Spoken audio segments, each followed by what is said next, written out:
Salut, comment vous allez? J'espère que vous vous portez très bien. Alors aujourd'hui, 7e jour de notre campagne d'enseignement. Le thème de ce jour, c'est la raison d'être de toutes choses. Bien aimés, dans la vie dans laquelle nous sommes, nous nous posons plein de questions. Nous nous posons la question de la raison d'être de tout ce qui existe sur cette terre. Alors, nous devons savoir que le but suprême de l'univers, c'est de montrer la gloire de Dieu. C'est la raison d'être de tout ce qui existe, y compris vous et moi. Dieu a tout fait pour sa gloire. Sans elle, il n'y a rien, absolument rien. Alors, qu'est-ce que la gloire de Dieu? La gloire de Dieu, c'est l'essence de sa nature, le poids de son importance, le rayonnement de sa splendeur, la manifestation de sa puissance et la douceur de sa présence. La gloire de Dieu, c'est l'expression de sa bonté, de toutes ces choses et de ses qualités éternelles. Alors, où est la gloire de Dieu? Bien-aimés, regardez autour de vous. Tout ce qui a été créé reflète en fait la gloire de Dieu. Nous voyons partout, depuis la forme la plus petite jusqu'aux étoiles, au coucher du soleil, aux tempêtes et aux saisons. La création révèle la gloire de notre Créateur. Dans la nature, nous apprenons que Dieu est puissant, qu'il aime la diversité, qu'il apprécie la beauté. Et le Dieu que nous servons est un Dieu très organisé et très cash. La Bible dit: les cieux racontent sa gloire. Alléluia. Nous lisons la Bible et au cours de l'histoire, Dieu a plusieurs fois révélé sa gloire au peuple.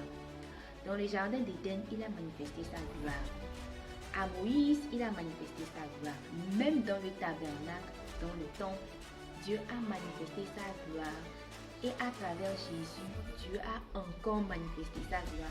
Et Dieu continue par manifester sa gloire aujourd'hui à travers l'Église.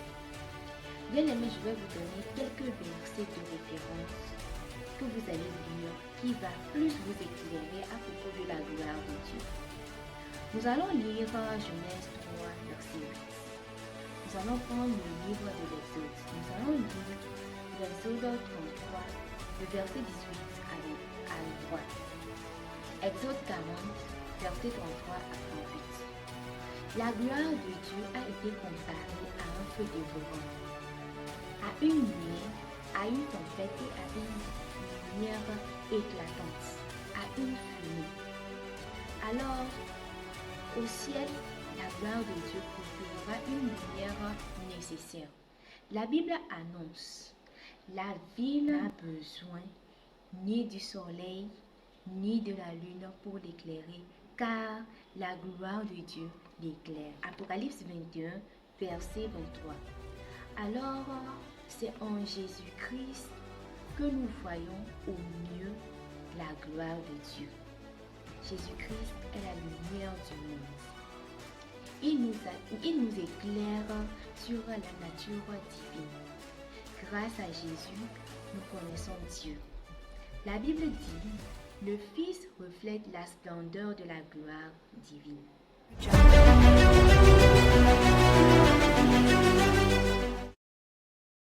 Alors, chers amis, nous continuons la vidéo. Comme je l'ai dit précédemment, le Fils reflète la gloire, la splendeur divine.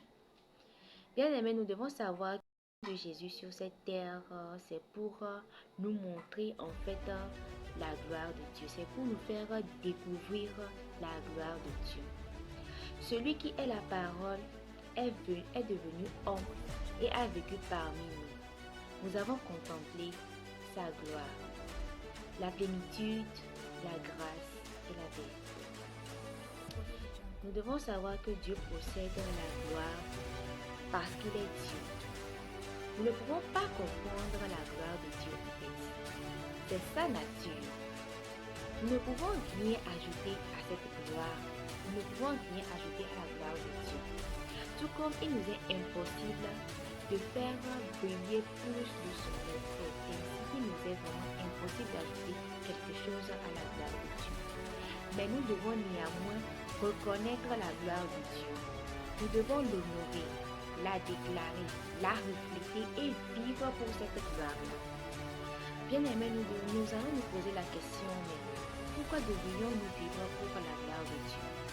Mais nous devons savoir que Dieu le mérite en fait. Nous lui devons tous les honneurs possibles. Comme il a fait toutes choses, il mérite toute cette gloire-là. La Bible dit, notre Seigneur, tu es notre Dieu, de recevoir la gloire, l'honneur et la puissance, car c'est toi qui as créé toutes choses. Apocalypse 4, verset 1.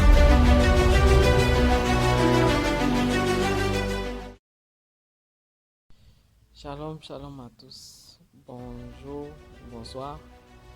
Nous continuons donc avec notre enseignement, notre leçon numéro 7 qui est intitulée La raison d'être de tout. Et dans l'univers, seules deux sortes de créatures de Dieu ne lui rendent pas gloire. Il s'agit des anges déchus, les démons et les êtres humains. À la base, le péché est le refus de rendre gloire au Seigneur. C'est le fait d'aimer quelque chose plus que lui. Donc, par définition, lorsque nous aimons quelque chose plus que Dieu, c'est un péché. Voilà. Donc, le refus de rendre gloire à Dieu a une rébellion caractérisée par l'orgueil, et c'est précisément le péché qui a causé la chute de Satan, ainsi que la nôtre également dans le jardin d'Éden. Ce qui s'est passé, c'est que l'homme a refusé délibérément d'obéir à l'ordre de Dieu. La Bible dit ont péché, en effet, ils sont privés de la glorieuse présence de Dieu dans Romains 3, verset 23. Personne n'a donné à Dieu toute la gloire qu'il mérite. C'est un péché, une grave erreur. Par contre, vivre pour la gloire de Dieu est le plus bel espoir que nous puissions accomplir. Dieu a parlé ainsi à ses enfants dans Ésaïe 43, verset 7. Mon nom, tous ceux que j'ai créés pour ma gloire. Voilà. Alors, la question se pose, comment puis-je rendre gloire à Dieu? Jésus a pu dire au Père dans Jean 17, verset 4, moi j'ai révélé ta gloire sur la terre. J'ai terminé ce que tu m'avais donné à faire. Donc Jésus a honoré Dieu en accomplissant le plan de Dieu sur la terre. Et de même, nous honorons Dieu en accomplissant aussi ce que Dieu a réservé pour nous. Dieu est glorifié quand sa création accomplit ses buts. Les oiseaux, par exemple, rendent gloire à Dieu en volant, en pondant des œufs. Même les fourmis rendent gloire à Dieu en remplissant la mission qu'il leur a confiée. Dieu a voulu que les fourmis soient ainsi. Et c'est important aussi pour les êtres humains de rendre gloire à Dieu en vivant pleinement pour ce pourquoi il les a créés. Nous rendons gloire à Dieu en l'adorant. C'est le premier point que nous allons voir. Nous rendons gloire à Dieu en l'adorant. L'adoration est la première responsabilité envers le Seigneur. Nous l'adorons en nous réjouissant en lui. Dieu nous invite à nous réjouir en lui. Voilà, il veut que notre adoration soit motivée par l'amour, la reconnaissance et le plaisir, et non par le devoir. Que ce ne soit pas un devoir d'adorer le Seigneur. L'adoration dépasse la louange, le chant et la prière. C'est un mode de vie. L'adoration est un mode de vie. Nous aimons Dieu, nous nous réjouissons en lui et nous nous donnons à lui pour accomplir ses buts. Si nous passons notre vie à rendre gloire au Seigneur, tout devient acte d'adoration. La Bible dit dans Romains 6, verset 16, mettez-vous au service de Dieu, servez-vous de votre corps comme l'un des moyens pour faire ce qui est juste. Donc, merci à tous et à bientôt.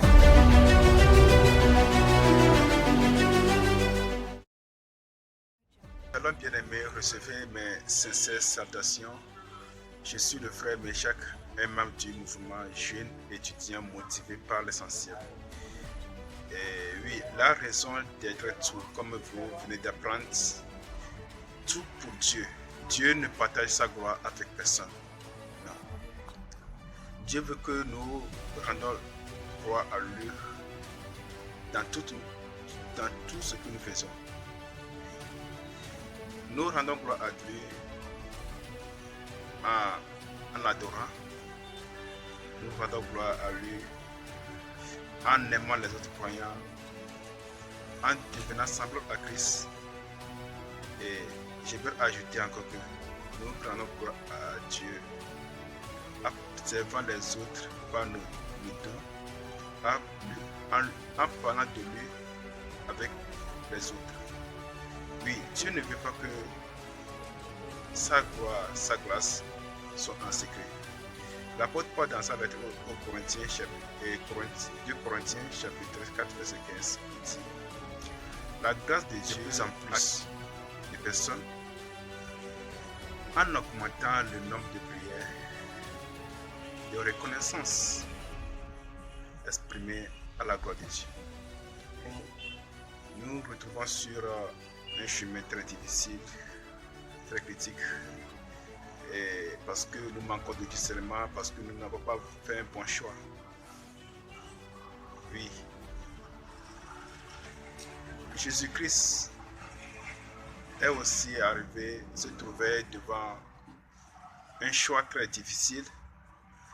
Soit il va accomplir la mission, sa mission, la mission que Dieu l'a confiée, et rendre gloire à Dieu, ou soit abandonner sa mission et mener une vie facile.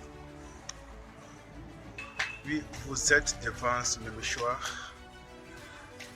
Voulez-vous accomplir la mission de Dieu, ou bien voulez-vous plaire à vos propres désirs, faire votre propre volonté? L'évangile selon Jean, chapitre 12, verset 25.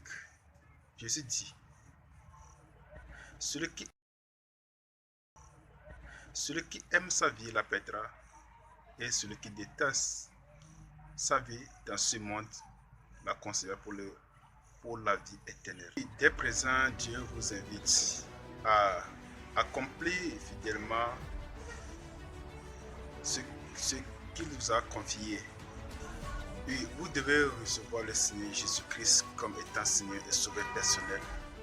La Bible dit dans l'Évangile, selon Jean chapitre 1 verset 12, que à ceux qui l'ont reçu, à ceux qui croient en son nom, il a donné le pouvoir de devenir enfant de Dieu.